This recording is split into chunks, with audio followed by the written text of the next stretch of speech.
تھا کہ کسی شخص کا انتقال ہوا، اس کے بچوں نے، وہ شہر میں تھے، وہ گاؤں سے، ان کا آبائی گاؤں بھی ہے، تو بچوں نے وہی جب انتقال ہوا تو غسل وغیرہ دے کر قریبی قبرستان میں دفن کر دیا۔ اب کچھ لوگ گاؤں کے یہ کہہ رہے ہیں کہ چونکہ شخص کے ماں باپ کی قبریں آبائی قبرستان میں ہیں تو تمہیں چاہیے تھا کہ وہاں دفنایا جائے۔ اب وہ اولاد بیچاری پریشان ہے کہ کیا ہم نے کوئی گناہ کر دیا، یہاں دفنا کے کیا کریں؟ دیکھیں مسئلہ یہ ہے آبائی گاؤں، آبائی مطلب شہر، اس کا دفنانے سے کوئی تعلق نہیں ہے۔ دوسری بات یہ ہے کہ اگر آپ یہ سمجھتے ہیں کہ وہاں دفنائیں گے تو قبریں قریب قریب ہوں گی تو شاید موقع ملے گا نکل کے مل لیں گے کہ بھئی کیا حال چال ہے، اور اگر یہاں دفنایا اور وہ سینکڑوں میل دور ہیں تو وہ کھڑا ہو کے دیکھتے رہے گا تو وہ تو بہت دور ہے، میں کیسے سفر کروں؟ تو یعنی زندوں پر اس کو قیاس کر لینا، یہ بیچارے وہ لوگ مشورہ دے رہے ہوتے ہیں جن کو دین سے کوئی لگاؤ نہیں ہوتا، دین ان کے پاس ہوتا نہیں ہے، خاندانی باتیں، سنی سنائی باتوں پہ چل رہے ہوتے ہیں۔ اب ہم آپ کو دین بیان کرتے ہیں۔ دین یہ ہے کہ جب انسان کا انتقال ہو تو اس کو غسل اور کفن وغیرہ کرنے میں تیزی کی جائے۔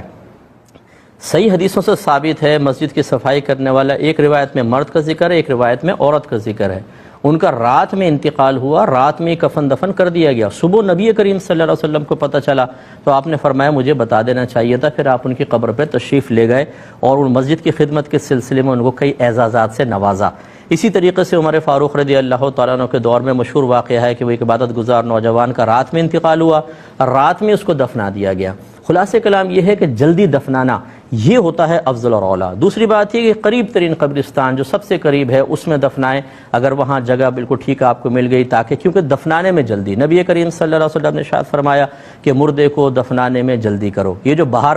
کے لوگ ہوتے ہیں، معذرت کے ساتھ برا نہ مانیں، ساری زندگی ماں باپ کی شکل نہیں دیکھیں گے، کبھی کبھار آ کے کریں گے، لیکن جب ماں باپ کا انتقال ہو جائے تو ان کے لیے دو دو دن تک ماں باپ کو فریز کر کے رکھنا یہ ضروری ہوتا ہے، کیونکہ اٹلی سے آ رہے ہیں صاحب، جرمنی سے آ رہے ہیں، یو کے سے آ رہے ہیں، یو ایس اے سے آ رہے ہیں، ان کو شکل دکھانی ہے۔ ماں باپ کو تکلیف پہنچے کوئی بات نہیں، ان کے لیے بہت بڑا اعزاز ہوگا، انہیں آنے دیں، پہلے آ کے وہ شکل دیکھیں گے، شکل دیکھ کے تھوڑے سے آنسو بہائیں گے، اس کے بعد خدا حافظ کہہ کر پھر غائب ہو جائیں گے۔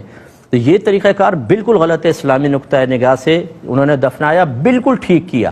دوسری بات یہ ہے کہ جب انسان انتقال کرتا ہے، اگر نیک روحیں ہوتی ہیں یہ سب آپس میں مل جاتی ہیں اور ایک دوسرے سے معلوم کرتی ہیں کہ فلاں کا کیا حال ہے، فلاں کا کیا ہے، فلاں کا کیا ہے، حتیٰ کہ حدیث میں آیا کہ یہ تک سوال کرتے ہیں کہ گھر میں ہم جب آئے تھے تو ایک بلی تھی، اس بلی کا حال کیا ہے،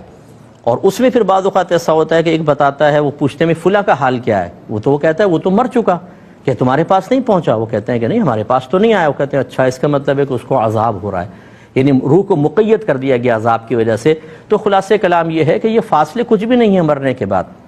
ایک سیکنڈ کے اندر روح یہاں سے وہاں پہنچ جاتی ہے، اس لیے یہاں دفنایا، بالکل ٹھیک کیا۔ اب ان کا اگر وہ واقعی نیک ہیں، ماں باپ بھی نیک ہیں، ان کی روحیں آپس میں ملیں گی، ملاقات ہوگی، سب کچھ ہوگا، اللہ تعالیٰ کی طرف سے اجازت ہوگی۔ لیکن یہ غلط ہے کہ جی وہیں دفنانا چاہیے تھا۔ یہ بھی غلط ہوگا کہ اب آپ قبر کھود کے سوچیں لاش کو وہاں لے جائیں، یہ بھی غلط تھا کہ آپ ان کو فریز کر کے رکھ دیتے۔ تینوں چیزیں بالکل غلط ہیں، توبہ کرنی چاہیے۔